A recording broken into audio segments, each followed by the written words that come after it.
Today we are going to study the poem The Elegy written in a country churchyard by Thomas Gray. Thomas Gray was born on 26 December 1716 at Cornhill, London, at United Kingdom. He died on the 30th of July 1771 at Cambridge, Cambridgeshire, England. He remains buried at Saint Giles Church, Stockposes, Buckinghamshire, at England. By religion, he was a deist. When we look at the early life of Thomas Gray, he was the fifth of the 12 children born to Philip and Dorothy Gray and was the only child to survive infancy. He lived with his mother after she left his abusive father. Thomas Gray was educated at Eton College, where his uncle was one of the masters. He was a very delicate and scholarly boy who spent most of his time reading, and he did not take any interest in athletics. He had three close friends at Eton. Horace Walpole was the son of the Prime Minister Robert Walpole, Thomas Ashton, and Richard West. In 1734 he went to Peterhouse, Cambridge, but he left without a degree. The receipt of a legacy from his parental aunt meant that he had no urgent need to find a job. He began writing poetry soon, and in 1745, at the age of 29, his friendship with Walpole was renewed. Walpole admired his poetry and persuaded him to publish. In 1747, at the age of 31, Ode on a Distant Prospect to Eton College, Ode on Spring, Ode on the Death of a Favorite Cat, Drowned in a Tub of Goldfishes were published. This poem, Elegy on a Country Churchyard, took him 9 years before it was published, that is, from 1742 to 1751, when he was 26 years of age, and it was published when he was 35 years of age. In 1757, The Bard and the Progress of Poesy were published.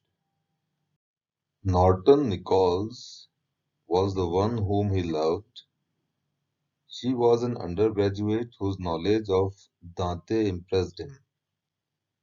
In 1751, Journey Among the English Lakes was published, and in 1768, at the age of 52, Fatal Sisters, The Descent of Odin, and The Triumphs of Owen were published.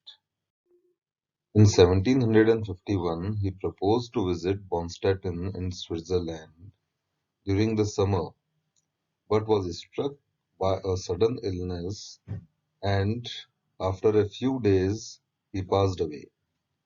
He was buried at Saint Giles Churchyard in Stoke Poges next to his mother. Let us now have a brief introduction to the poem. The poem, The Elegy written in a country churchyard, is a 128-line poem. The subject of the poem is human mortality. The poet Thomas Gray urges the reader to remember him for his human frailty, weakness, that he is indeed common with every man. The poem invokes the classical idea of memento mori, which is a Latin phrase which means remember that you must die, and it states plainly to all mankind that death is inevitable.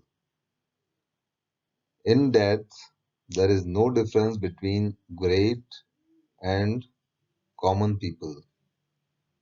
This poem also idealizes and elevates the common man.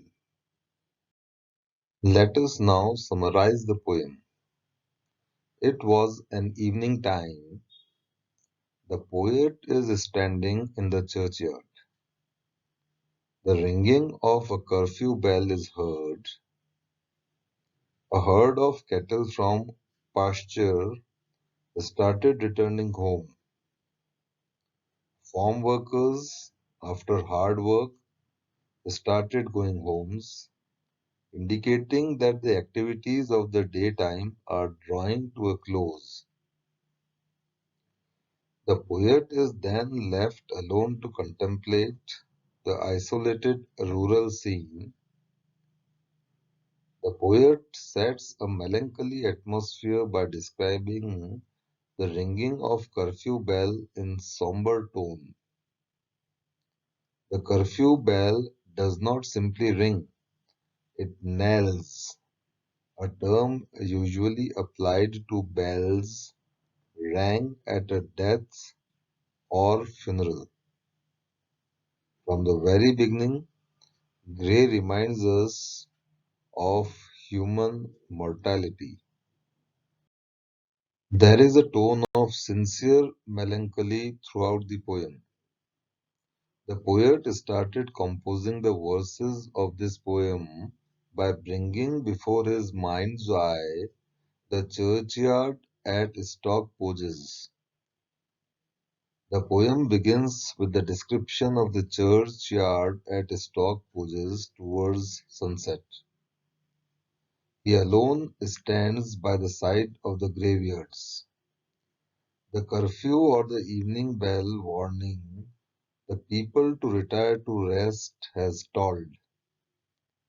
The farmer is returning home after his day's work. It is dark all around, and the air itself is silent in a solemn manner without any breeze. The cattle are going homeward, and none is to be seen except the poet standing by the side of the graveyards. The whole atmosphere is serene. Nothing is heard except the hooting of the owl and the drowning sound of the beetle and tinkling of the bells of the herd in distant folds in the village. Even those noises are feeble, showing that the beetle and cattle are tired. There is indeed one sound which is not drowsy. The sound of an owl hooting intrudes upon the evening quiet. It appears from the hooting of the moping owl that it complains to the moon that the poet is trying to destroy her ancient solitary reign. The hooting of owl adds to the gloom, since it appears to be complaining about the persons that go near her lonely living place. There is no companion for the poet at that time except darkness. In such an atmosphere, the poet is found by himself by the side of the churchyard. The melancholy atmosphere is suited to the poem.